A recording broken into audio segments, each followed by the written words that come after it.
We were coming up to our 5th birthday, so we wanted to have a big, birthday party, basically. We knew our birthday was coming up and we wanted to do something, we wanted to make a bit of a splash, but, it's sort of thinking that sort of 2 months, 3 months beforehand of well, how are we going to make that splash? How can we make the best use of this, this potential to celebrate? Although maybe at the beginning of the process we were thinking that was going to be the end, the big event and our family fun day and ta-da, that's 5th birthday celebrated tick. But actually what it ended up being was a bit more of the start of the process. So the day was lovely because we had, I've been there since the very early days of the Cardiff Museum project, and what was really lovely for me to see on that day were absolutely brand new people coming in with their families and their friends to see us.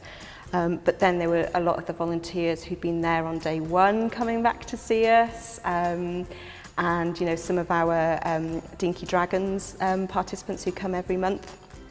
They came and brought their older brothers and sisters, to the museum that day.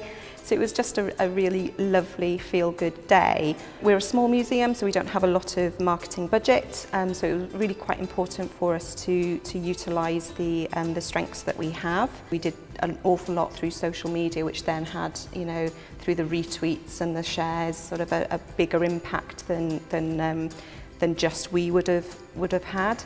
But also sort of getting our local newspaper on board and helping us celebrate and doing a series of articles which have now sort of continued and they keep coming back to us.